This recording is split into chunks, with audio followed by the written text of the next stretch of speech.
I get a lot of questions, people coming up to me, wasn't it hard being like the only Asian in this space that was predominantly Black or Latino?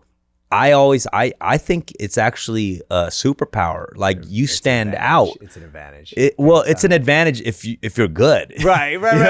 Fair. It's an advantage if you're good. And I always loved that. I did like the idea of standing out in a crowd, but that also means you're going to have a lot more eyes on you. Yo, welcome to another episode of In a Minute with Evan Lovett, coming to you live from the I Am Studios in the heart of LA. We got an awesome guest today. This is Jonnie Park, aka Jonnie Park, aka DFD, but perhaps best known as Dumbfounded, or as people like me call him, Dumbfounded. Okay? A Korean American rapper, actor, community icon, and podcast host on the wildly successful Fun with Dumb, which, by the way, I just appeared on. So check out that episode.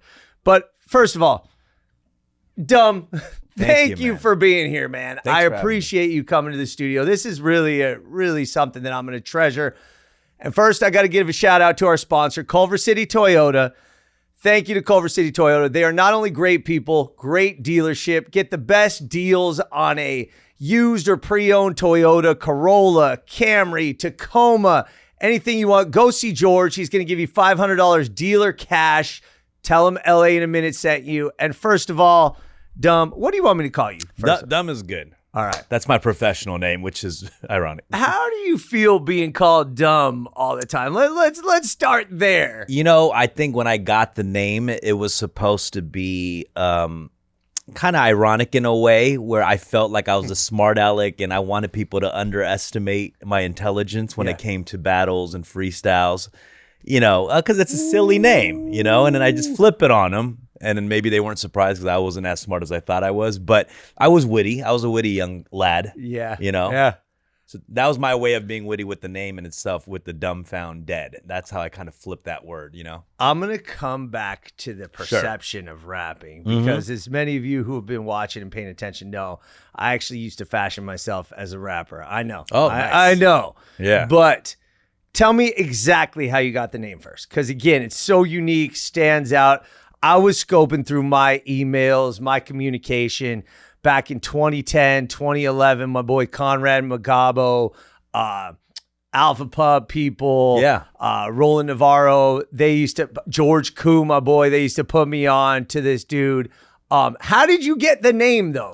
Give me that exact story first and foremost. I went through a lot of bad rap names that led to Dumbfounded, which is not that much better than the bad ones that I got through. But it's not the name; it's what you make of the name. You know, the man makes the name. You know, but the name is part of the image. It becomes who you are, and look, today it is who you are, so let's call it what it is. It's interesting because we casually look at some of these rap icons, right? Names like Ludacris or Fabulous, and they're just casually regular to us, but the names itself is a wild name.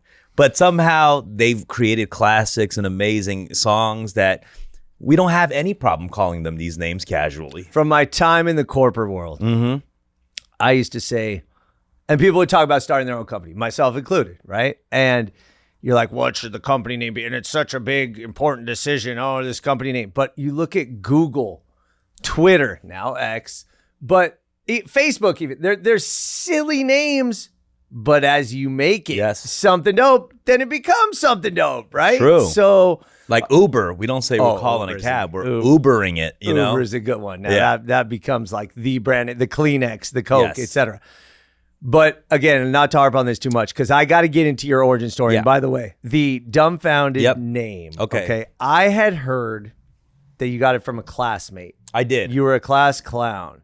I was a class clown. And, you know, my first nickname ever was Chino. Okay. And that is a nickname that many Asians in Los Angeles get. You know, whether that's the Latino culture. It's Latino culture. Yeah, it's LA. I didn't take offense to it. It was like, because all my friends were Latino. Yep. We all had nicknames. We had Gordo, you know, the fat guy. We all had different nicknames, you know. Listen, this is the truth. I was known for a period as the Jew. Okay, so all right, like I'm Jewish. Right on the nose. It's just like, it's just, Oh, the nose. Oh, no pun intended. That was no pun intended. But let's be honest here. No, so go on. So your first so Chino. everyone had the nickname. There was like a white dude, a white Latino dude. It was Casper. We had all sorts of nicknames. So I was Chino, and eventually, as I started rapping, I knew I needed a rap name because there's tons of other Chinos. There was also Chino XL, who was a amazing rapper. He was a legend at that time, killing it. So I think we were going through the dictionary, and we were just looking at different words. Really? Yeah, and I remember we were in the D's, and Hold on. You're in the dictionary going page by page? No, we were just like closing our eyes, stoned, and just like putting our finger down. Okay. I think somebody saw like Dumbfounded, and it's like kind of an old school word. It's a dope word. Yeah, it's a great word. Dude. And I was funny. I was a class clown, so someone kind of was like pushing for it. One of my homies was like pushing for it, and I was like, okay, cool. And what if I like switched it up? I was already thinking about SEO, Google searches back then. Were you really? Hold on, you consciously were? I think so, because it was like internet era, and you wanted to be able people to find you easily. And Dumbfounded is an existing word, so I kind of changed the spelling a little, made it Dumbfounded, and I thought I was so clever at the time, super clever. And then I ran with it, and then since then I've just been dumb. Yeah, but it's the truth because it does stand out. And look, I used to fashion. I was a nerd in high school. Let's call it. I played baseball. I was a very good baseball player, but I was a nerd and proud of it. Good grades, study, ladies and gentlemen. But no, but I used to pride myself on my vocabulary. Yeah. So words like flummoxed, gobsmacked, dumbfounded, are words that you bust out and people are like, this guy must be smart, right? So it stands out. And when you see it like Dumbfounded, again, I'm thinking in 2010, like before I know you, but I saw you on the low end theory, like billing and all this kind of stuff. I'm like, wait, what? Like Dumbfounded. It stands out. It's a good name. It's always nicknames in rap. I did always find it so fun because, I'd go to these open mics, and we'll get into Project Blowed.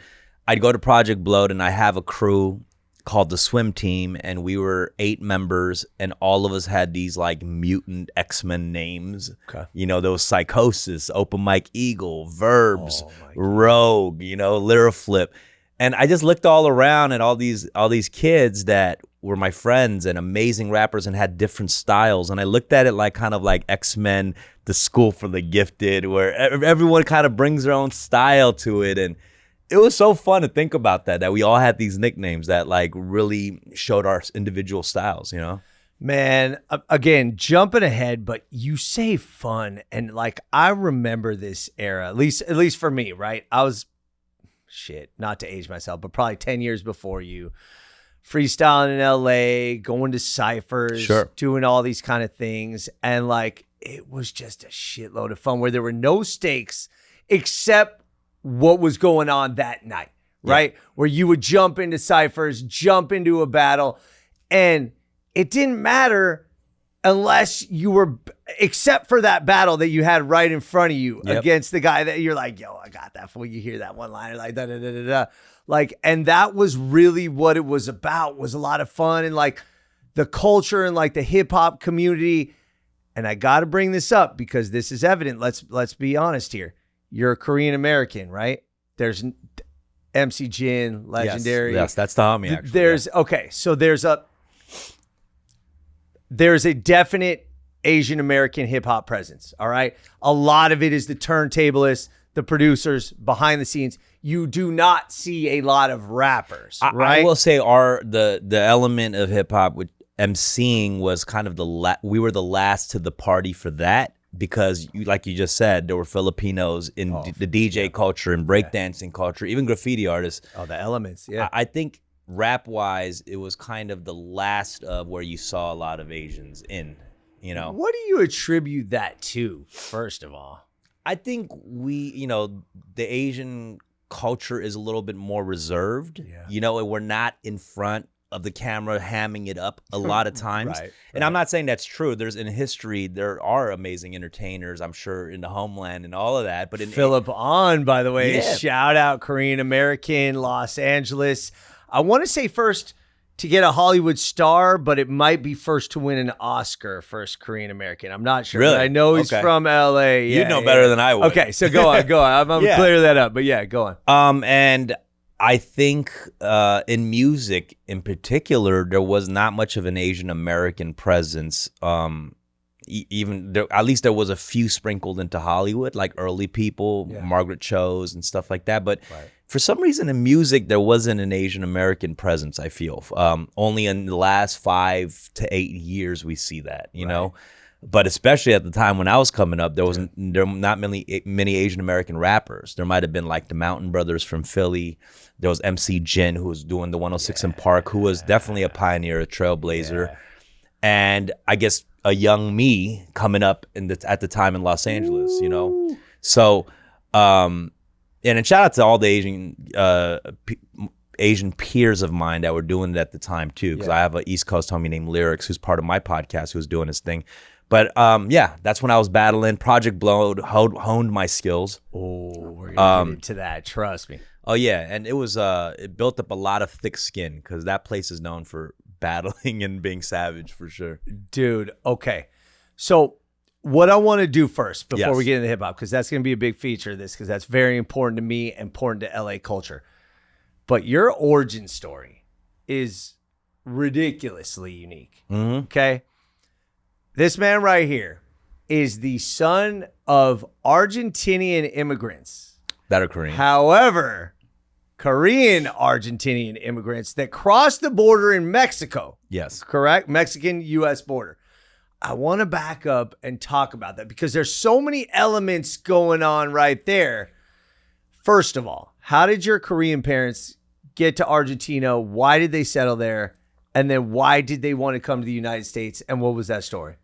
So on my mom's side, her parents and her, when my mom was 15 years old, moved to Argentina. Actually, I interviewed my mother with a translator just recently because I wanted to know more of her story. Okay. This just happened like 2 weeks ago, which is crazy. Yeah. And I found out they didn't just immigrate to Argentina. They first immigrated to Paraguay. Stayed there for 6 years when my mom was 15. Wait, why Paraguay though? I think just in South America, there was this huge immigrations of Asians from Korea because of like the textile industry and just certain things. Okay. Like Brazil has a huge textile industry for Koreans. There's a lot of Koreans there. They came to Paraguay, lived there for 6 years just because of work, you know, and then eventually landed in Buenos Aires, Argentina. What was it about Korea? Why did they want to leave Korea? I just think there was no work for them at the time. Okay. You know, my grandparents weren't like educated in a certain field or anything.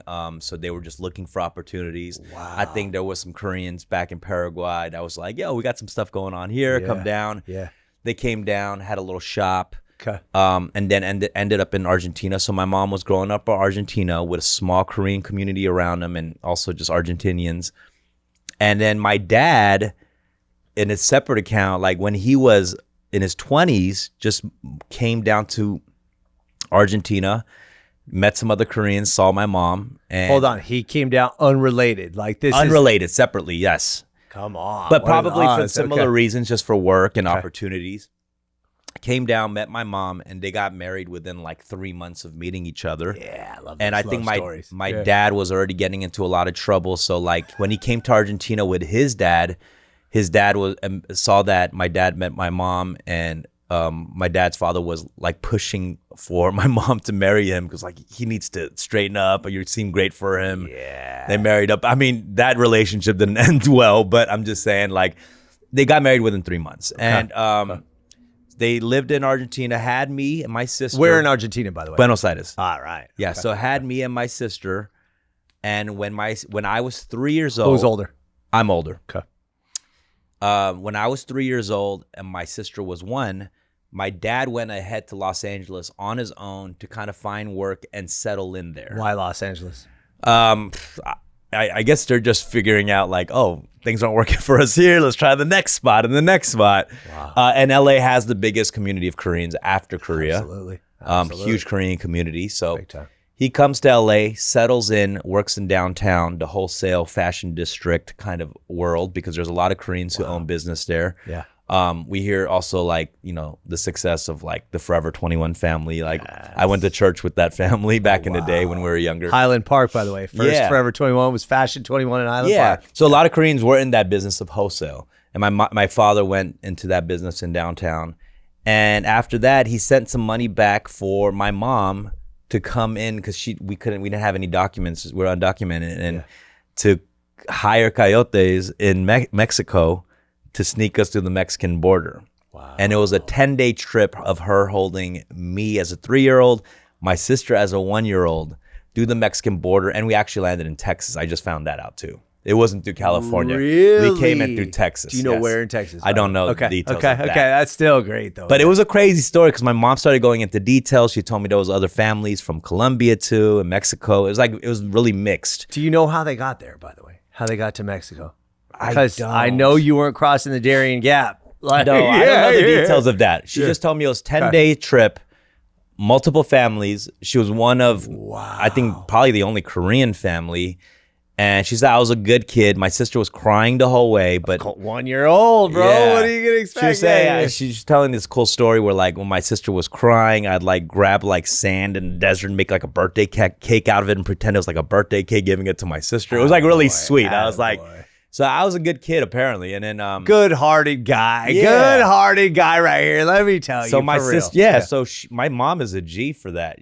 She came through holding these 2 Asian babies, and she said it was scary because there was certain moments that it got scared. There's people with like knives and guns in the belt. Like it was, but yeah, I mean, hopefully I don't get deported. With Trump in office now. So, damn. So you came to Texas. Do you know how they came to Los Angeles though? I don't know the details from then on, but we ended up here in Los Angeles. Yes, in Koreatown. Okay, and I've been in K-Town my whole life since. And look, the Koreatown story. I mean, the original Koreatown was near Bunker Hill, which was demolished. One of LA's greatest and most mythical lost neighborhoods. But Hee-Duke started the modern day Koreatown, Olympic Market. He got Tom Bradley to put up the sign and make Koreatown what Koreatown is today. And it really is the heartbeat of the Korean community in Los Angeles, right? And so you've been there off and on, but for the most part since. Is that correct? I've been there my whole life. Right. I'm still there, and it's weird because, I'm 38 and they're like, you never lived anywhere else? And like, I mean, I've had the opportunity as a musician to be able to travel all around the world. Yeah. But I did love it being my headquarters. I was like, I don't really need to move anywhere. This is in the middle of Los Angeles. Anytime I take a meeting on the west side, east side, it's equal distance, like Valley, Yeah, the Valley, right? So South Bay. Like, why not? This is and it's a thriving community. Korean culture is globally being loved. The food, everything. So I decided to stay. I had 1 year in Culver City in my 20s because I just wanted to get out. At the time, I was drinking so much in K-Town. I was like, I need to get out of here, because people started knowing who I was and showing me so much love that it was almost sabotaging. They'll undermine that drink here, drink there. Who knows what that leads to? So I locked myself up in Culver City. Like I say, lock myself up like it's like I'm going to Rikers or something. But no, it was just Culver City. But it's a lot more quiet. It's a lot more quiet. I got to talk about this era of Culver City. Yes. So you were there, what, 15, 10? How many years ago? Do you remember? It must have been, like a little over 10 years ago. Yeah. Culver City is one of the most recurring topics that I talk about. Really? Because to me, it's one of the most perplexing neighborhoods in Los Angeles, right? Like, and by the way, for those of you who don't know, Culver City used to be a sundown town, which meant that if you were a minority after dark, you better get the hell out of there. Really? Yes, absolutely. It was a bastion of KKK, white nationalism, the whole deal. And then by the time I went to college at UCLA, Culver City became just a place where we'd live, a couple studios out there. And then as we know, as I discuss ad nauseum, Culver City's become this kind of an epicenter for Los Angeles with it's so walkable and there's great restaurants and all this kind of stuff. But in between, what era were you there? Were you there when Culver City was like developing or was it kind of as it is now? I don't spend much time there now, so I don't know how it is now. But I remember there was bars like Bigfoot West and stuff like that. Old Bobby Fields, Green, shout out 1933. Blind Barber, like these kind of places. Getting cool, right when it was getting cool. It was kind of getting cool, but it was still quiet, and I still think it's quiet for the most part right now, right? Or no? You got to go down there. Okay, Culver really? City. Okay. People of Culver City are very proud. It is a bustling community, man. Okay. And you know what's funny? I'm going to be honest with you. How can I say this tactfully? Oh, there's a Brazilian community there, right? It's a Koreatown style, and nothing's as bustling as Koreatown because Koreatown, again, like Dumb said, it's having a moment. No. Koreatown's not having it. Koreatown is a moment, and it is a community. Food, nightlife, center of the city, like important histories. The first See's Candy was in Koreatown. The first Kookaroo was in Koreatown. Gelagetsa is in Koreatown. Like Koreatown's like important aside from all the Korean places. Sure. But Culver City is absolutely having a moment as kind of like an epicenter of Los Angeles. But again, LA's a transient kind of city where things sort of evolve quickly. But that's interesting that you live there and now you're back to Koreatown, right? Yes. That was short lived. I was only there for like a year. But I've been in Koreatown, Los Angeles my whole life. My mom. Koreatown, by the way. Yep. This is That's that Dumbfounded merch. Make sure you got There that. you go. There you go. Dumbfounded.com. Right there. Boom. Let's go. But yeah, Okay, go. my mother and I, we live in the Koreatown neighborhood. My dad does too. We all live separately. My younger sister, lives in Highland Park. So she's part of the Highland Park universe, which is amazing. Which is so They're talking about a moment. They're having a moment. What do you too. think of Highland Park? I love Highland Park. I do love Highland Park. Because your sister's there, because I'm more of an east side guy. Okay. I'm a way more east side guy than a west side guy. Honestly, me too. And what's funny, I went to UCLA. Yeah. So I quote unquote should be a west side guy. But there's some kind of discomfort when I'm over there. Like, sorry, folks. Like, it's beautiful. Santa Monica, Venice, Brentwood, like all these nice places. But I'm just being honest. I don't feel as comfortable on the west side. This is for me personally. Yeah. Like, what's your take? Well, I mean, the west side has the beach and stuff. I'm not a huge beach guy. The beach is beautiful, but I'm a people person. I like running into people. And I'm in the business of people, right? Having interesting conversations with people who've lived multiple lives. And I think the east side, you'll get more of that. And where you congregate at a bar, there's cool food scene. These are community events. You said it perfectly. Community. Like, look, people in Santa Monica. And I'm not harping. Look, you guys know I love these communities and I report on them and I do all this stuff. But I just think there's more willingness of people away from the west side to commune with other people and to have those conversations and to interact. And there's a little bit less of that LA. A lot of people think LA is fake and, superficial.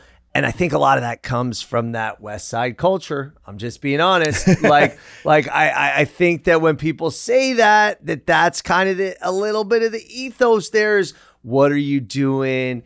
Again, not to be like, what do you drive? Because I don't think people really ask that anymore. Yeah. But there's a little bit of that on the west side, whereas on the outside of the west side, I'm including the valley, east side, south, all that kind of stuff. Like, it's a little bit more real and a little bit more genuine. I never understood the whole people are fake. Like, let them be fake. Let them play pretend. Playing pretend is fun sometimes. Fake it till you make it. You've heard this. You know what I'm saying? Yeah, and that can be the truth. All right, I love it. I love going into a boardroom of people that I'm not usually around, and somehow I have to pull this off and get this deal closed. Like, I will play pretend to get that deal closed. It's fun. I like pushing myself out of a comfort zone, throwing myself into the lion's den, and somehow figuring myself to getting that. Yeah, but why it works is because you are authentic and you are real and you are intelligent. Yes, you can play that game. You're intelligent, you can play that game. But here's the thing. I always find that people crave authenticity. And even if you're, I'm buttoning it up a little bit and I'm wearing my nicer clothes and all this and speaking the language, they see your genuine, authentic self and they crave that more. That is true. And I learned that as I went into the film industry and I was doing meeting, having generals with producers and execs, when I first went into those meetings, I was so nervous. I was like, what am I going to talk about? What am I going to pitch? Yeah. And one exec was like, just tell us about you and your story. So I go into all this stuff we're talking about right now, and they're like, wow, like that's it right there. That's what we want. So what I realized is like these stories and experiences that we've had are something that they're not used to. It might be regular to us, but to them, it's a unique experience. And that's something that's worth. They see dollar signs around that. Yes. Okay. And I want to say something that may not sound like it applies, but this is something I've been meaning to get off my chest for a while. I talk about this with my wife all the time because she's awesome and she's as real as it gets. But I think that like this plastic surgery, Botox culture, you're going to see where I'm going with this, all right? This may seem like a tangent. But I think that when you see somebody who ages naturally, that's graceful and that's accepting yourself and that's being genuine and authentic. And everybody's getting their Botox and their plastic surgery and they look good the day they get out of that procedure. But then a month later, a year later, a decade later, all of a sudden you're like disfigured almost, and you need to keep that uptake. I think that's sort of a metaphor for like, yo, just be real, just be yourself. I'd rather see a 70-year-old that looks like a gracefully aged, natural 70-year-old than somebody who's had all this work and all this kind of stuff, trying to keep up with the Joneses and trying to be something they're not. And I think that that's what applies, where the people see you, you have those conversations with those executives and you're nervous. You're like, oh my God, what should I be? And I'm saying what should I be like? What should I talk about? But they're like, oh my God, this dude's like keeping it real. And he's talking about those experiences. And even though they're prepared to have these canned answers or what people are expecting to see or hear, they see your genuine, authentic take. And they're like, oh my God, whether it's conscious or not, that's what they want to be and want to hear. And that's what kind of hits a little bit. Well, harder. I mean, I think that's one thing I learned from the battle rap world is like, we think about that last scene in 8 Mile, you know, and that's what it is. You beat everyone to the punch. You let everyone see your ugliest moments and no one can really make you feel like shit. You know what? Like, you know, Eminem's does that. I am white. I am a fucking bum. It's like you let people see your ugliest moments, you know, and then it doesn't become ugly anymore, really. You own it. You accept it. Because it's part of who we are. You have to own it. I think that was a big, you know, battle rap taught me a lot about my identity because I heard so much of what people's perception of was not of just me, but of an Asian person. Yeah. And what I learned that is like that not a lot of people know much about Asian people because I was getting hit with the same tropes and stereotypes. You could probably write ahead of time what people were gonna throw at you. They didn't even have many Asian references to use against me. Like, who could they compare me to, right? It's like I heard Bruce Lee, Jackie Chan, a Lucy Liu, which is like a crazy reach. You're calling me Lucy Liu? Shout out to a Lucy beautiful Liu. Asian woman? Yeah, it's like, right. I was gonna say, shout out to Lucy Liu, though. Yeah. And even now, I would say, you know, we've made progress, but maybe we could add like 3 or 4 more people to the list of people they can call me. You know, but it's like I think once you have an understanding of what they may know, it gives you an opportunity to maybe teach, but also kind of realize that now it's become bigger than hip hop. Like I'm representing something that's so much bigger. Yeah. I might have a bigger responsibility, and that's something that I didn't care for early on, but now I care for more because if you're one of the few in an industry and you can be a clown or you can be somebody who can step up as a hero, you know, and I think it changed me in a way. It was like that, like Peter Parker moment where he gets bit by the spider or something, you know? When was that moment? Tell me about that responsibility, because that's something to really, if you embrace that and you take that upon yourself, then that becomes a big thing that's bigger than you. And again, bigger than hip. Yes, exactly. And that song, like, it made so much sense to me, like, you know, like way later on, actually, you know, because I would just sing along to it, not even knowing what the meaning was really, you know. And I think what happened was I was freestyling constantly, getting the oohs and ahs, and then I started battling, and I started hearing the lines that used against me, and then and I was like, the hardest or coolest Asian in that group. But as I was stepping out of like the rap community and going back to K-Town, and there was these Asian kids around me who coming up to me and was like, damn, bro, you're representing for our people. Like, that sounded crazy. I was like, this ain't the Olympics. You know what I mean? When they kind of though, bro. Yeah, well, kind of. Because, these videos started going on YouTube and stuff. And these are Asian kids who always have been confident in who they have been, because they might be from communities like Koreatown, right? Yeah. But I would hear that from them. And then I would go on the road on tour, and I would hear like an Asian kid from Wisconsin, who comes to the show. He's the only Asian kid in the crowd. And he's like, bro, you don't know how much this means to me, you coming into town. Like, he wanted to just hop on the tour bus and leave back to LA with me, because he's from an environment where he's fish out of water. He barely sees anybody on stage doing a thing. So I was like, damn, this actually means something. And I feel like, I don't have the responsibility to do it, but I did feel like this is important, and I had a better grasp of who I was, I think. And I think what helped with that was also Lovett Park. Lovett Park is a community in South LA that like prides themselves in being Black, in African American history, in music, arts, hip hop epicenter of Los Angeles. Yes, and when I was there, what I learned from my peers that were Black was they were like so proud, right, and unapologetically Black. And I realized it's embarrassing not to be proud of who you are. Yeah. And it makes you look bad.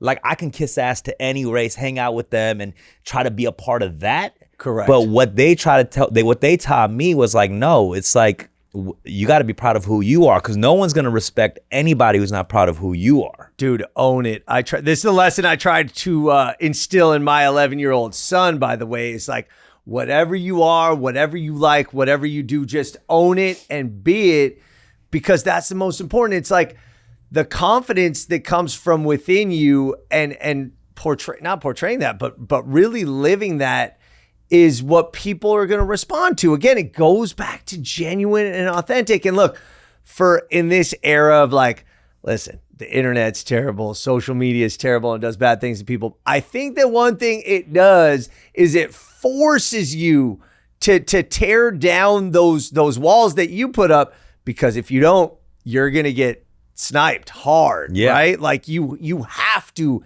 embrace what you are to be successful. Yep. And that's the genuine part of it. All right, so this Lovett Park is super important, right? And it's super important in your development.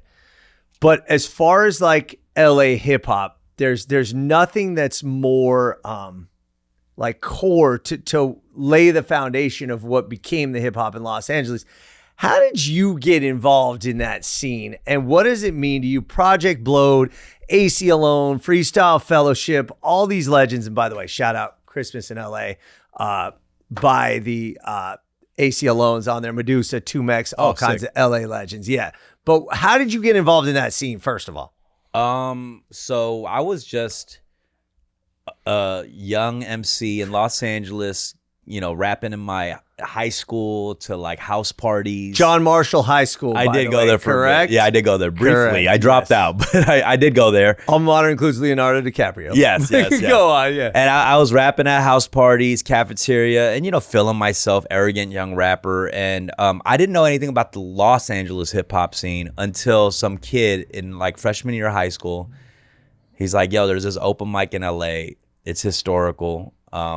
Some of the best freestylers and all of that." So I'm here, best freestylers. I'm like, I'm one of the best freestylers. Wow. He takes me to 43rd and Lamert. I live on 3rd Street. So you're talking about like Korean kid, never gone past Pico. Okay. So go to 43rd and Lamert, and we pull into that area, Lovett Park area. And there's a place called the Chaos Network that this man, Ben Caldwell, who's an activist from like the 60s, 70s, opened up this space to rappers like AC Alone, Freestyle Fellowship, Abstract Rude, Bus Driver, some of my favorites. And I go there, and there's like hundreds of kids on the street to inside the place where you sign up and you perform songs. And I'm like, whoa, this is wild. And I'm a little nervous, and I stick my head into a few ciphers, and it's like the best freestyling I've ever heard in my life. Instantly was a reality check. I was like, I got to go back to the drawing board. And you thought you were dope, right? Of Going course. into this, you thought you were dope. Of course. But hold on. And again, little tangent, but this is important. When did you start freestyling? I started freestyling probably when I was about 13 years old. And I was just freestyling with my friends, downloading beats off of Napster. What made you, how did it click? How did it click? I think there is a skill that I possessed in like improv and bullshitting, you know. Yes, I would talk yes. I would talk my way out of a lot of situations, Okay. whether it was with adults, with my parents, with teachers. I was a class clown. Right. So there was always some form of freestyling. Okay, the gift of gab. And but it's also a lack of discipline where I would not prepare for things. So I'd rather freestyle than actually write stuff, you know? Yeah. So there's an element of laziness too that I had. But I just also really love the art of it. When I would see amazing freestylers, I was like, this is crazy. You knew it. You recognized it. I recognized how insane it was. Who? Do you remember any of the names at the time? I mean, when I went to Project Blowed was probably the most impressive. I can't say it was like my high school friends and stuff because we're like doing this together and we're learning together. But when I went to Project Blowed, it's like Riddler from CVE, you know, obviously AC Alone. Him, I was kind of familiar with because I was like, I had music of him. Bus Driver, Otherwise. How did you know the art of freestyling though? At that the point? art. Yeah. I actually did follow it because at that time when Napster just hit the scene on file sharing, there was a lot of freestyles that would show up. It was like Eminem's freestyles, Cannabis. Oh, you know? shit. So Cannabis, there were a lot of like the Sway and Tech Wake Up Show. Yes. All of these like freestyles was coming from the East Coast, like Big L's freestyles. Like, so there were like a lot of during that time famous freestyle recordings. Yeah, you know, and big then time. obviously like Idea and Slug from like Minneapolis. Like Def Jux, Rhyme Sayers, Anticon, like really underground shit. And by you the know? way, people who were actually freestyling, it's funny to me because nowadays when you see freestyle, it basically just means somebody dropping a verse that they haven't released over a different beat, right? But back then, freestyling, you could see people coming from the top and like Sway and Tech and all this kind of stuff, and they would throw words at you, right? Yeah. And then you'd have to like incorporate that in your flow. And I'll speak for myself. I was just so enamored at people with the ability to do that you switch gears. And like you said, like a foundation of bullshitting and being quick on your feet, like gives you the ability with a little bit of vocabulary mixed in to be able to do that. Yeah. I think it's like, it's such an incredible talent that, and it's a little bit of a lost art form for sure. God, yes. But I will say I wasn't just a fan of hip hop. I was actually a fan of freestyling. Like I would follow these freestylers, right? Like I mentioned all these names: Eminem, Cannabis, also rest in peace, Saphir versus Hieroglyphics. Wow. Like I would have these like radio recordings burned onto a CD, like it was an album, but it's an album of like freestyles, you know. Totally. So I was already a fanatic of freestyle, but Project Blowed was something that was local, and I realized learning through the history of freestyling that it was such an important part of the craft. You literally have a group that's named after it, Freestyle Fellowship. Yeah. Like their group is based around the art of freestyling, right? Yeah. And Micah 9, you know, all these guys were incredible. And the fact that they had a headquarters, it was like the Avengers headquarters or something. Sweet. So I go to Project Blowed and I'm seeing these guys doing it already, but not just those OGs, young guys who are my peers that I looked up to. So No Can Do was somebody I really looked up to. Otherwise, he was a bit of an OG because there's like generations. Yeah. So we're like the youngest generation. That's where I meet, and then I ended up meeting my crew. I just looked around at my class and I was like, there's 7 amazing kids around here. Like, why don't we form a crew? And we formed a crew there called the Swim Team. Okay. Yeah. So what was the swim team? Tell me. I mean, you guys got that crew. Now what? So we form a group Voltron, and we're just doing LA underground hip hop shows together, you know, 8 kids on the stage. We have our parts, we hop out. But you can't just do shows. How did that develop? There was Los Angeles hip hop scene. Shout out to one of the biggest promoters at the time, and they actually went by Chinky Eyed Promotions, which doesn't. Yeah, I know. Okay. Very controversial, especially being like one of the only Asian rappers in the LA hip hop scene at the time, which I didn't even think twice about because I think Chinky Eyed was such a hip hop term at the time for like being high. I wasn't even offended Listen, by it. it's Method Man, right? Chinky eye flow. Yes. Right? Yes. Yeah. And I know in the modern times it sounds extremely offensive, but I can't deny also it played a huge role. Chinky Eye Promotions. Shout out to 501er, who was one of the guys who started this and he gave me shows. He gave me slots opening up for some underground greats. Were you recording yet, or was it all freestyling at that point? I started recording. But there was a lot of freestyle incorporated in my shows because I didn't have enough songs, No shit. So I didn't have enough songs. So I'd have a couple of songs and I'd do a couple of freestyle tricks on stage. Hold on. Freestyle tricks. What do you mean? Like pull out stuff from your lighter, like stuff like Supernatural used to do. Oh shit, Supernatural. Yeah. There you go. Well, that's another iconic freestyle battle. time. Supernatural versus Juice. Yeah. Where he's like on stage. He has a poster ripping up the posters on stage and the theatrics of it all, So there was a little bit of that. And I was still battling at the time. I was entering local battles. Yeah, that was the fun shit. Battles right at the there. time. That was fun. Yeah. Shit. Yeah. Battles at the time were over beats. Now it's more a cappella, and I'm from both eras. I'm signing up at these battles and then they call up 2 random names. I don't know who I'm battling. Yeah. Now it's different. Like it's like a boxing card. Like I know who I'm going to battle a month ahead. Wow, month. Huh? Yeah. Yeah. So it's like you prepare.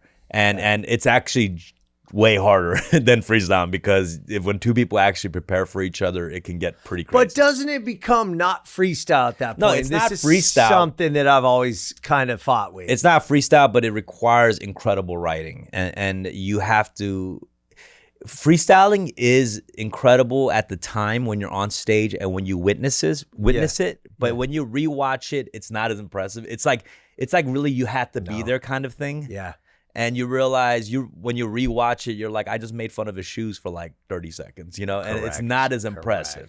But it is exciting at the time because you are coming off the dome, And it's a lot more forgiving in the sense. Yes. Because if there's one punchline that you land, like and everybody's like, Durham! And when they're going, Durham, you're like just bullshitting you're like, fucking shit, motherfucker. Like for like 10 seconds after that, but they remember that fucking punchline. You're right. But like you said, you're watching it back, you're like, really? Forgiving one dope line. Forgiving is a good word for that. Yeah. But it's so much more difficult. And for me, that's why I love the craft of like true freestyling, because again, when somebody's coming with some recycled shit, and like, especially for you as an Asian American, or for me as a white / Jewish / preppy American,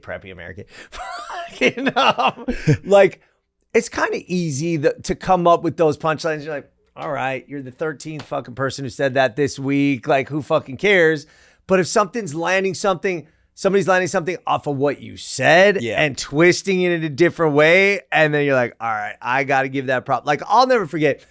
I used to go to a spot in Northridge where I first honed my craft. It was called Bubblers, right? It was a head shop by day, but they used to have freestyle battles by night. And you mentioned earlier about like different rap names and dumb rap names, and no pun intended, dumb rap names, stuff like that. Evan is my real name. So for some reason I was locked in. I was like, it's gotta have EV. So I was like, Evolution was my first. I used to record it, capital EV Illusion, nice. Right? And then it became, my boy used to call me E-Villain. He's like, yo, you're so dope. You're taking these guys, you're like the villain, like E-Villain. Ooh, I kind of like that. Like, especially battling, right? So, and it's got the Ev in it.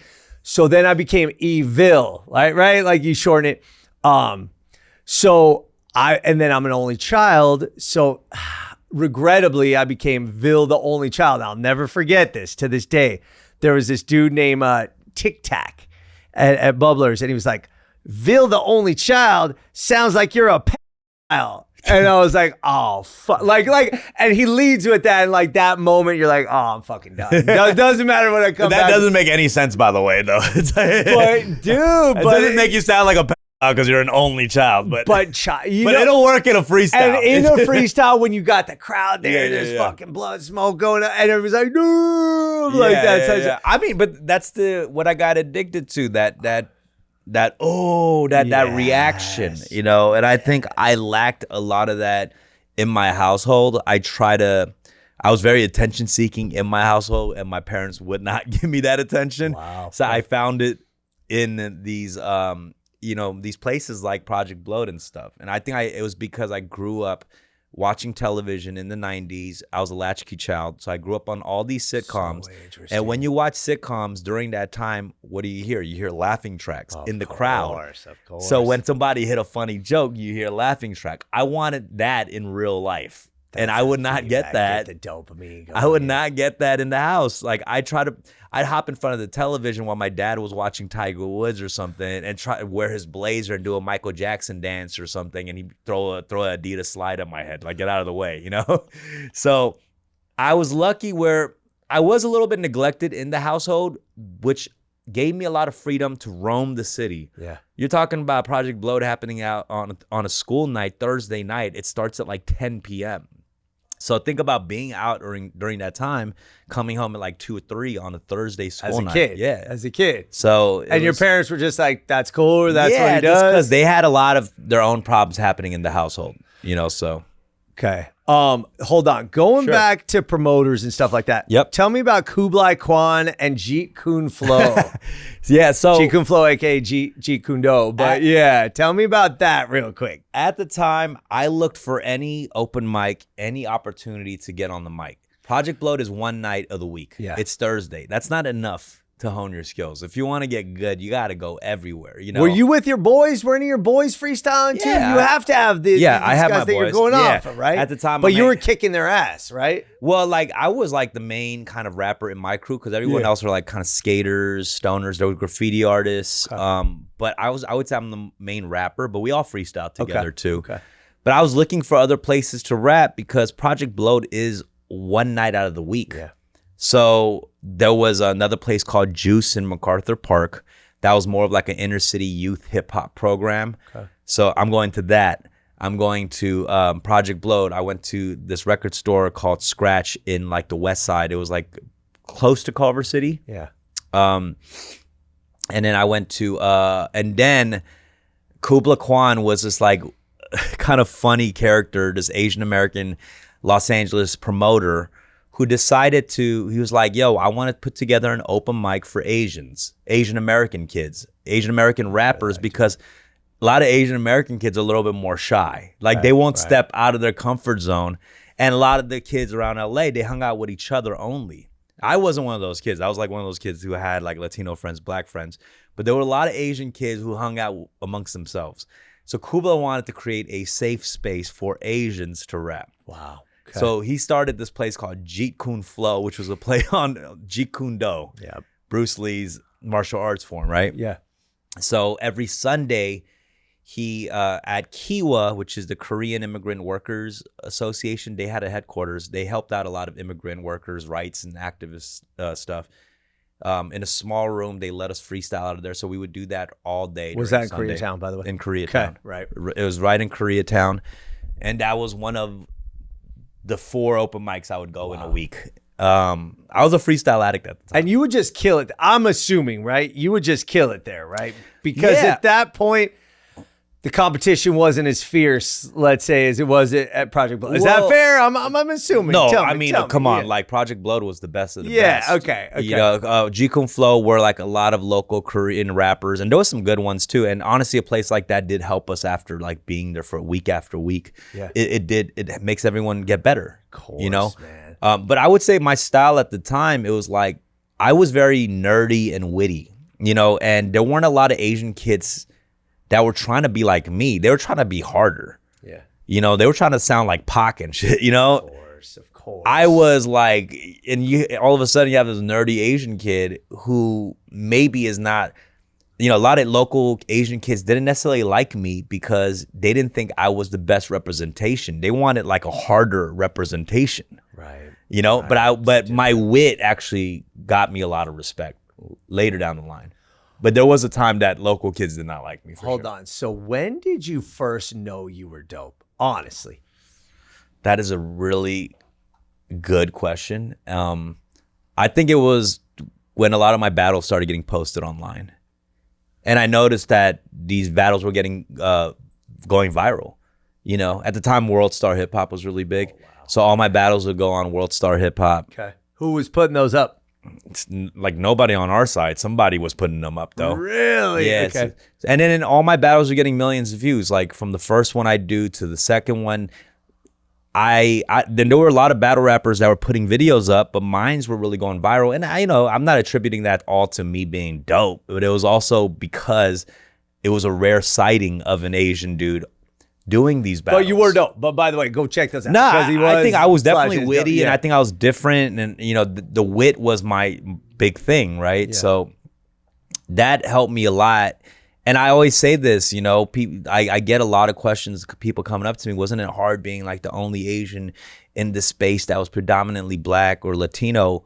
I think it's actually a superpower. Like you stand out. It's an advantage. It's an advantage if you're good. Right. Fair. It's an advantage Good if point, you're good. And I always loved that. I did like the idea of standing out in a crowd, but that also means you're going to have a lot more eyes on you. And when it's your turn, you got to actually When you deliver. fail, you fail harder. Oh, for sure. That's the problem because people, I don't want to say expect it, but honestly expect it. It is what it is. So, I mean. But I didn't look at it as a crutch. I truly leaned into it. Which is perfect. Yeah. Again, going back to embracing it. So tell me from there, right? So you're battling, you're getting millions of views, you're going viral. How did that lead to you actually recording, putting out albums, putting out Bullets of Truth? Yeah. Dope fucking video in MacArthur Park. Like, on top of what was it? The Ashbury Towers? Asbury. I lived in the Asbury. Do you have any history about the Asbury? No. Yeah. It's funny because if you watch the original Car Wash from the 70s, the movie Car of Wash? course. Yeah. And Rolls the opening Royce scene fucking- is on the top of the Asbury.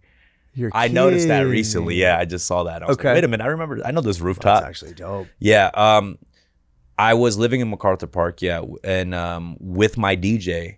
He's from Virginia, and we're all coming up together. We're living in a studio apartment together. We started recording there. But the main reason I started recording was I was getting millions of views on YouTube on these battles, but I'm not making a single dollar from them. It's not on my channel, And then somebody else. I meet my first manager / mentor, Brian Lee, and he points this out to me. Because at the time, I'm on cloud 9. I think I'm a king, but like the brokest king you could imagine. Yes. But that's the beauty about like doing something you love. You go home feeling like a king without, even if you don't have any money. Man, it's a brilliant feeling. It's such a great feeling. But I did realize, I am broke. I need to make some money.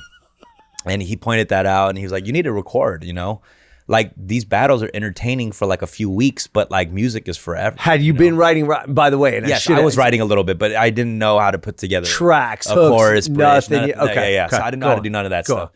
So I'm learning as I'm going, and the great thing that my mentor did was document the whole thing as I'm doing it, posting it on YouTube.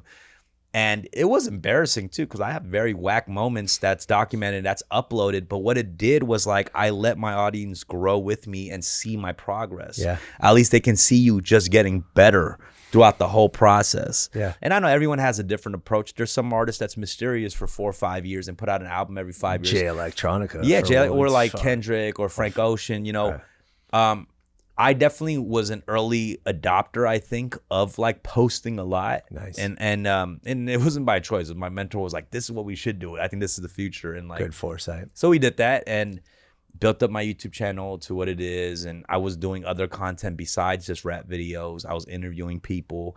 I had a series called The Hot Box where I interviewed a bunch of artists inside my car. Hotboxed it. Yeah. And I had early artists on that interview series like Anderson .Paak, Doja Cat, over 10 years ago. No shit. Yeah, all Pigeon John, a lot of Where are local you meeting LA, all these people? By the way? Just that Los Angeles hip hop scene. Yeah, Okay.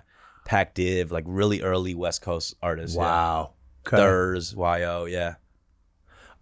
So you're growing, but you start recording. How did you start putting out albums? When did that turn into like, yo, this dude isn't just somebody that's freestyling and got all these battles? Because again, I got to reinforce, your battles were kind of what made you. Is that 100%. fair to say, right? The battles and the freestyles are what turned you from just a dude freestyling to like, yo, Dumbfounded, check this dude out. Like, when I win an Oscar, I will thank battle rap for sure. Yeah. Because I would say, you know, like, yes, I am a multi-hyphenate, but it all stemmed from battle rap. You know what I'm saying? Yeah. Like, I can't ever deny that that's where everything started. All my opportunities, my story was made from that. So battle rap is super important. I will say I am a battle rapper. Okay. But then you start putting out albums. How did that change everything? Where did that direction go for you? And like, when did you become an artist, a touring artist with albums that's trying to sell albums and things of that nature? Because that's a different thing. Yeah. That's a completely different thing, right? Same skill set, but now you're doing something different. It becomes, I don't want to put it in these terms, but a business at that point, right? And a career, yeah. I went through the whole process, burning my own seat, recording the music, burning the album, mailing it out in little mailers, taking a box of CDs to the open mics or waiting outside of a show. And I remember waiting outside of a show selling CDs, and I'd see like Percy P from Stone's Throw selling his CDs. Percy P is like iconic because you'll see him outside of like shows all over the country selling CDs. So I was just part of that hustle, and I kind of loved that hustle too, because I would see my OGs doing the same thing, holding a box of CDs, selling it out of the trunk or grabbing it outside. So I was part of that, but luckily I also had the online presence going at the same time. Yeah. And I started playing shows in the country, and what seemed like a disadvantage of me being this Asian kid in rap actually became an advantage because there was a very specific market. Like, the way the black community had like the Chitlin circuit, playing for the black community. Yeah. I actually had something similar for the Asian community because I was getting booked at all the colleges across the country. Wow. And every college had an Asian student organization, and they were familiar with me. And they want to support you. So I had my own, the Asian version. How did that feel? It felt great because I'm performing at Ivy Leagues. I'm a high school dropout. I'm doing shows at Yale, Princeton, For Harvard. real. Like, it was crazy. I was like, and these are kids that don't know how to throw a show, but so the sound's like shit. Right. And hip hop shows, man, I got to tell you, one thing that got me out, I was such a hip hop head until, like, again, I met my wife. She loved to party. We loved going to shows. And there was this era from probably like 04 to like 13, which is right. Yeah. Essentially when you were coming up, where every fucking hip hop show we would go to, even in LA though, like, the sound was so shitty and all you hear is that overwhelming bass. And I'm a lyrics guy. I'm an MC guy. And you can't hear and you see him going back and forth on stage. I'm like, this fucking sucks. Like, this sound. And that's here in LA. So I can't even imagine like elsewhere. Like, yeah, no, sound is like the key, but at playing for college shows, the people who are doing the sound are kids who are studying sound. Yeah. Like, they're studying sound engineering. So yeah. But it was amazing. I do say that, like, I did love seeing the community, like, of Asian entertainers or kids who had interest in that growing, or maybe be inspired from like seeing an Asian dude on stage. Yeah. Like, that's amazing, and I think because I knew these Asian kids weren't used to seeing an Asian performer on stage, like, when I would go on stage, I'd say the craziest shit because I just turned it up. yeah. I didn't want to just be like the wild, like, I'm a rapper on stage. I wanted to be like, I will say crazy shit. So I would say wild stuff on stage that made them feel like, wow. Like, I wanted to wow them, Yeah. and not be like maybe the reserved Asian dude that I was compensating a little bit, just trying to turn it up. Though. But that's part of being a performer, though. That's part of being a performer. Yeah. Is there one show that stands out historically for you? I would say I did a show in Harvard, and then also the organization, they honored me as like a trailblazer in the Asian community. Yeah. And that was crazy. At Harvard. So, Fuck, and right. I was like in my early 20s, and I was still young, like, but at that point I had done a lot of battles online, and getting an award from Harvard was crazy at like 24, 25 As a years high old. school dropout. As a high school dropout. So that was really cool. Do you feel a responsibility to the Asian American community? I mean, yeah, I don't want to be a clown. I want to like represent the best way I can. Yeah. And not every Asian entertainer owes that to the community. Right. You know, and I encourage everyone to just kind of live their own life and not for anyone. But know that you are representing that. Like, one thing that I didn't realize early on was, like, you hear this from a lot of people of color that are pursuing a certain thing. Like, I don't want to be just a Latino actor. I want to be an actor. Yeah. I don't want to be just an Asian rapper. I want to be an artist. Correct. Yeah. But you can never escape that part of yourself. Right. When you hop on stage, like, the first thing they're going to see of me, they're like, that's an Asian motherfucker up there. Fuck. You can't run away from that shit. They're not going to be like, okay, let's start you off at artist. No, you're up there on stage. They're going to see an Asian dude on stage. No matter however you want to be portrayed as, I'm not going to escape this. And that's the one thing that I learned from black entertainers. And black artists, when they're on stage, yes, they're black. You can't run away from that. You know what I'm saying? Correct. And I don't want to run away from that. If anything, I'm going to lean into that because it's a big part of actually who I am too. So, and that's not for everybody. Maybe everyone doesn't have that relationship to the roots or ethnicity, but for me, I do have a relationship with it. So, have you run into any headwinds in the Asian American community, specifically in the Korean community? Anybody saying maybe you shouldn't be doing this, talking about this, representing yourself like this?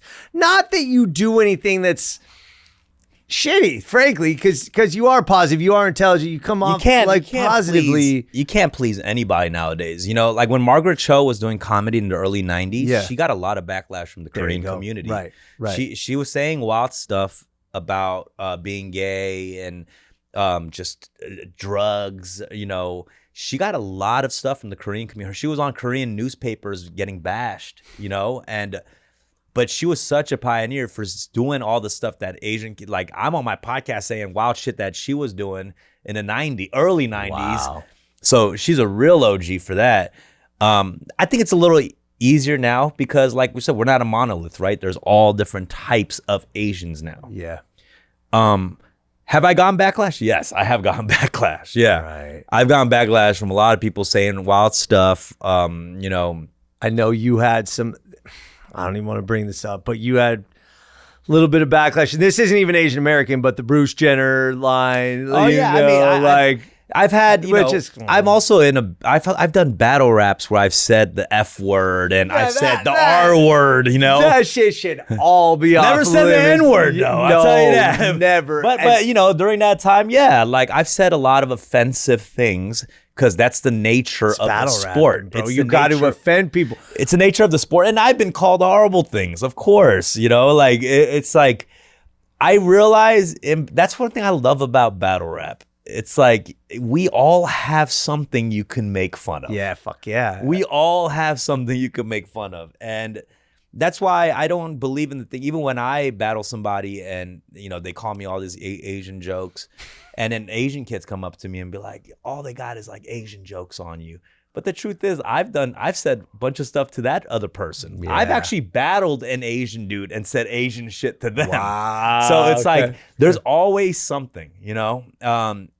And I'm thick-skinned now, you know. I'm not Anderson. It's comedy, it's hip hop. So, and I think there's something about that. I think we get to a better place when we can create that environment where, you know, have that empathy for each other, knowing that we all have something that people look down upon or make fun of in certain parts of the world, right? So, and accepting that's just life right there. So you were doing albums, doing songs, touring.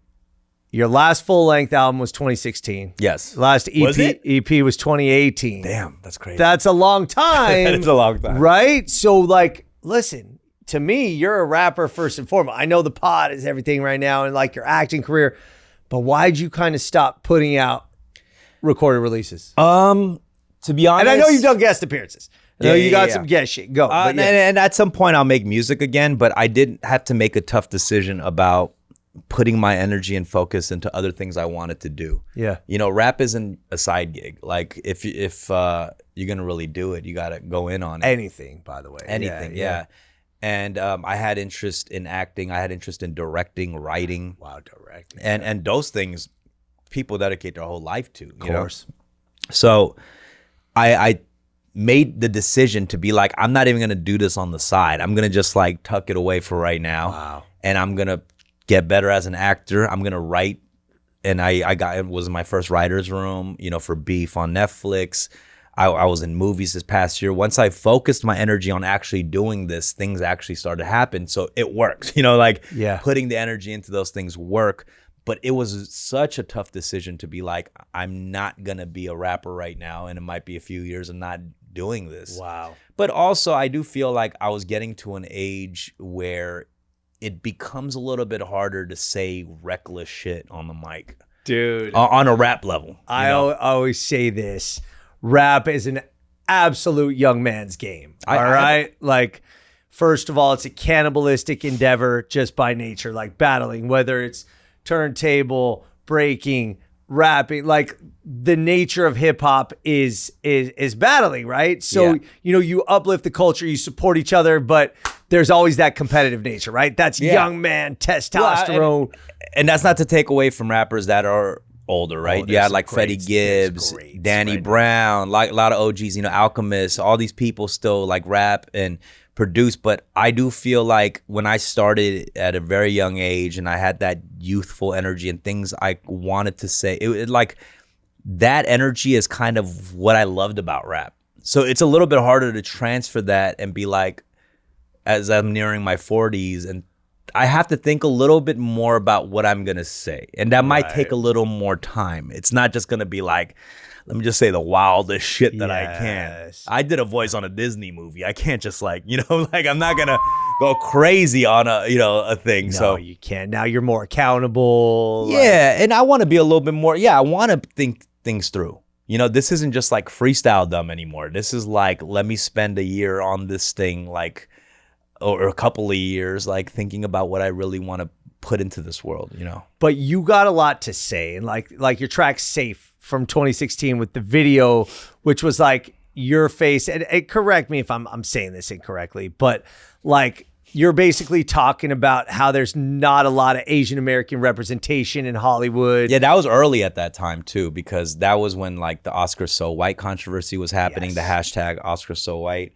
And I just felt like, there's like the black community's talking about it. It felt like the appropriate time to also bring up that, like, hey, we're here too, And it's important because, again, you've always had these kind of positive, insightful, intelligent rhymes and things, battling aside. Battling is a whole different thing. But the stuff that you put on wax, the stuff that on your albums is always very thoughtful and intelligent. So you do have a lot to offer in that regard, especially in this art form. And kind of pushing that aside to focus on these new endeavors. I feel like there's something down the road in the tank that you're going to come out with that's going to be dope. And I love to incorporate music and hip hop into anything I do in TV and film. Yeah. It's like write what you know, right? Mark Twain. Like that's always going to be a part of me. And I think what I know is that, and that journey is going to follow me into whatever endeavor I go into. Yeah. I want to talk about acting. Tell me what you're doing as far as the acting in the Hollywood game right now. And side note, because I've been talking about this a lot, the struggles of the Hollywood industry in general right now. Are you seeing that? Is that affecting you? Like, I mean, when you're a struggling actor, it's been affecting you since the beginning. Doesn't matter how the industry is. It's like the economy, right? People are complaining about the economy. When you're poor, the economy always sucks. You know what I'm saying? Okay. So it's kind of like that for a lot of actors. I think acting is a tough game, and a lot of times it's a lottery. Yeah. And obviously it's gotten better for Asian Americans for roles, but it also makes it harder because so many of your friends are going out for the same thing. There's way more competition than it used to be 5-10 years ago. So am I seeing that? I don't know. I've talked to other people who are working regular jobs, like writing jobs behind the camera, not just acting. Yeah. And yes, they are experiencing like but where do you want to go? What projects are you most proud of? I constantly go out for auditions. I have a few things coming out next week that next year that we shot earlier this year. Okay. Because these things take a long time. Yeah. Right. But I'm the type who's not. I hate waiting around for something. Like I can't expect me to audition for my dream thing and just all of a sudden be performing on my dream thing. Like I'm gonna have to create these roads. So I'm writing a lot, and this is like a newer thing for me. Writing scripts? Writing scripts. Wow. And what I would like to do is write something that I could star in as a lead and direct it. So I want to do all of that all together, do the whole film festival thing. Wow. And get my name up. I'm just going to pay my dues like the same I paid my dues in hip hop. Like, it's the only way. I can't wait around. You have to go take it. Again, something I'm always telling my son, man, attack. You got to attack life. You got to go take what you want. Not take, but go get it. Go get it. You can't wait. For sure. All right, let's talk about Fun with Dumb. Yes. 5 years? Is that going on? We're approaching. That's the podcast, by the way. Check it out. This shit is entertaining. It's fun. The studio setup is dope. I was on there, but it's we're approaching episode 320, somewhere around there. Okay. Yeah. It's crazy. It's been a crazy journey, but started like a little bit pre-COVID. Yeah. And it's just what started it? Sorry. What was the genesis of Fun with Dumb? It was I realized I had a lot of friends in the creative field, and whether it's acting, music, fashion, food, the Roy Choi's, all the Jimmy O Yangs. Jimmy O Yang was actually the first episode. And it just became a fun project where I get to catch up with people and have good conversations. And I realized that is what I'm passionate about. I love having these conversations with people. You're so natural. And think tanks and salons and all of that, And again, when I was on there, and this is kind of one of the reasons why you're on here today is like, you're so comfortable interviewing and you're such a good conversationalist. Oh, thanks, man. No, but I'm being serious, and it's not an easy thing to do. Like, people could talk to people, but you ask good questions, you keep the conversation flowing. I mean, like, again, that's that freestyle brain right there. It comes in handy. Where that's coming from. But are there times week in, week out, 5 years is a long time. I'm going on 2 years here, right? And I'm like, damn, that's a long time. But what keeps it going? How do you just stay creative, keep it flowing, keep the guests coming? My pride is the only reason that it's going every week, because I've been wanting to quit for years. Damn, but I'm like, if I can't, I don't like failing. Yeah. And especially in something that there is a lot of people doing, like if there's a bunch of podcasts doing it, so many podcasts. And as long as you keep going, I'm going to keep going. You know what I'm saying? It's whoever lasts the longest. The war of attrition. Yeah. Dude. But also, I do love it. I do love what keeps me going is every once in a while someone comes up to me and they say they listen to the pod. Yeah. I'm like, are you guys really? Because I don't see the numbers, I see your numbers ain't anything to sneeze at. I do love that. I do love that. I love a reaction, and I don't care too much about how many views, how many listens the pod gets, long as it gets to the ears of the right people. Yeah. A lot of opportunities have come for me through the podcast, actually acting wise and writing wise, and from Hollywood. So I know at least there's some right people that I want to connect with that are listening to the pod. That's amazing. It's fucking fantastic. Okay, 2 more things. I know we're wrapping up. Yeah. Here's what I want to know. How much are you paying attention to the LA rap scene of today, of 2024? Be honest. I don't think too much, besides like the bigger rappers. And I know there's more of an underground rap scene that I'm probably not in tune with. And that's something to do with Does that feel weird, by the way, that you're not involved with that now? It's so interesting to be finally kind of not in tune with youth culture, right? Like, I've been such a part of youth culture for so long. And now even when we hear like all the new slang kids are saying, right? Like Gen Z slang. Dude. Or not even Gen Z, but like Alpha, Gen Alpha. Skibbity. Yeah, all those things. Yeah. This is the first time in my life where I've realized I completely don't understand. I followed it all for a really long time. You have to, yeah. But this is the first time that I really feel the generational gap. And I think that's beautiful though. I almost feel like it feels liberating actually to not want to hold on to that. Good for you. You know what I mean? It feels liberating. I'm a FOMO guy, so I'm always like, damn it, dude. I always lament the fact that I don't know yet. And it's not for us. And I love that. You got to let them have that. You know what I'm saying? A new generation have that. The longer you hold on to it, looks sadder, actually. That is a fact. See, that's a fact. But again, it's that FOMO. But I got to give a shout out to my dudes, Coyote. I just heard a new dude this week. Jerry Westmont Scheme, by the way. I just heard that dude. He's Dope nice. Yeah, he's fucking nice. flow. But Coyote, Ladies Love Guapo, Ricky Blanco, they were on here. Really fucking good flow. And honestly, again, as a dude from LA, from the Valley, I like to see like Latino hip hop representing because it has such a strong culture. And there, of course, like Be Real, fucking Kid Frost. There's a great legacy, but like I'm really rooting for that. Like, again, because that's LA and that's LA hip hop. So I'm proud of that. Yeah. To keep that going on. Now, go back to the food. You mentioned Roy Choi, and let's end with this because that's so fun. Everybody always, whenever I do food stuff, people everyone love loves it, food. right? It's a hack. Everyone loves food. And Koreatown is fucking hub of food. Give me some of your favorite spots. But first, I want to know, you have a relationship with Roy Choi? That's about me. Yeah. Tell me about that first, and then get into some fucking dope food and places I got to go check out. I've known Roy Choi for 15 years or so, plus years. He used to come to underground hip hop shows that I would perform at with like burritos in his jacket and feed like underground rappers. Like I would have a show at the Knitting Factory in Hollywood that's not there anymore.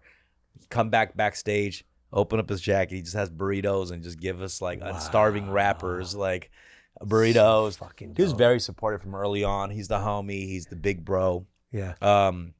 You know, I followed his career from the beginning. And that's Korean American royalty, but LA Mount Rushmore caliber fucking royalty right there. Followed his journey through, tweeting out his locations for his Kogi truck, which he's such a trailblazer in the food truck scene. Yes. That's what made food trucks respectable before it was called like roach coaches things like that. Ew, why would you? I remember why. Yeah, and I never called it a roach coach. I always loved, burrito trucks, even before Kogi, but like, man. I think Kogi helped it legitimize it on a nationwide level as a more respectable thing. It's and Roy always showed love to the Latino community and what he does and really calls it a collaborative effort between like Koreans and Latinos with that truck.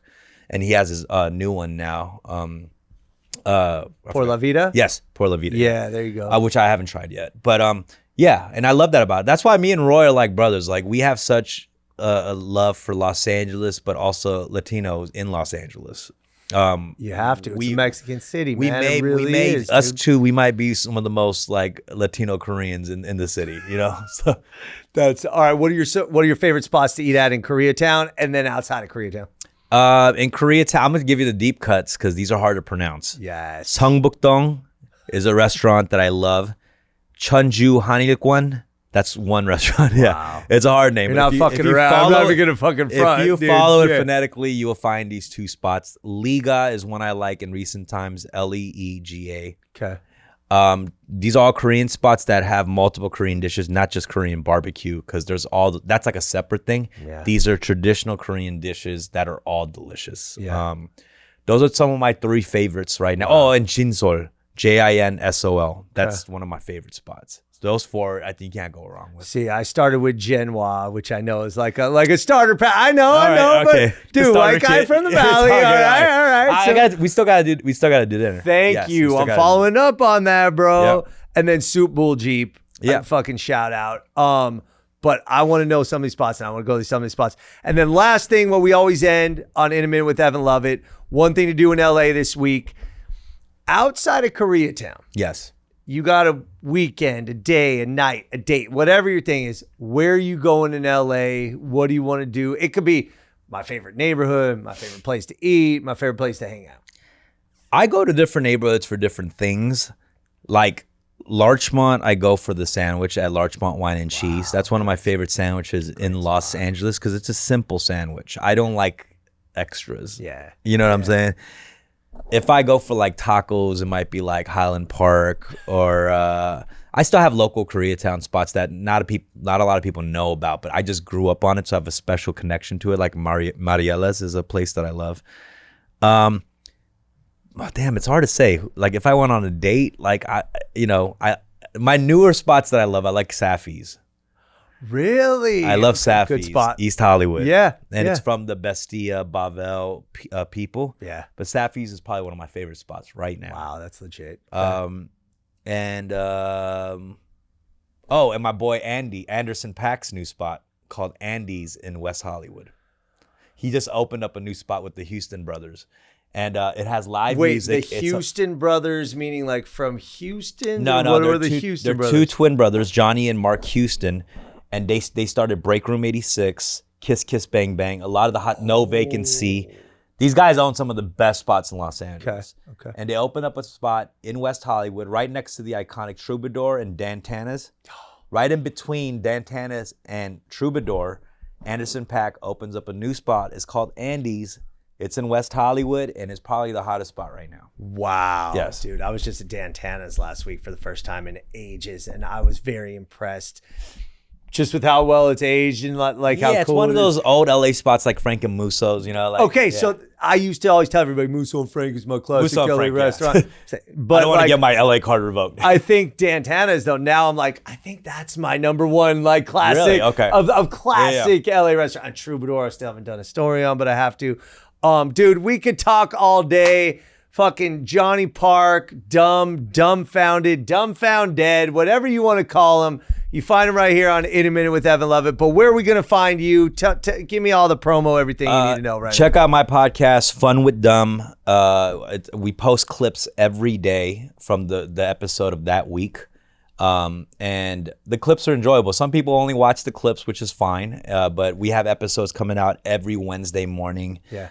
It's fun. We have tons of guests. There's no specific theme. We just freestyle. It's fun. Dude, is it just a great interviewer, great guy? I mean, it's a fun It's a fun podcast. And tune in because I don't know how much longer I'm going to go. But but you're going as long as it's out. You already said. But check me out on all the socials at Dumbfounded. I appreciate everybody for following me. I love all the content that Evan does. LA in a Minute. You literally is educating me on so much LA history and places in Koreatown that I grew up my whole life not knowing that it's lived, lives 3 decades ago, like the C's Candy spot. Well, thank you. All these places that I just grew up and knowing it for its one thing, but it's been so many things before. And I love how buildings have so many lives, right? Oh man, especially in LA, man. We bulldoze the past because we're always looking for the future, but it's important to recognize that culture, that legacy, that history, and that's why we're here, and that's why you're here. So thank you for tuning in to In a Minute with Evan Lovett. Go follow Dumb on social media, but subscribe to the podcast. Shit is fucking dope. Fun with Dumb. Thank you for listening. Like, follow, subscribe. You know the routine. In a Minute with Evan Lovett. Dumb, thank you for coming on the show. Appreciate you. All right, y'all. It's been a minute. Thanks for having me.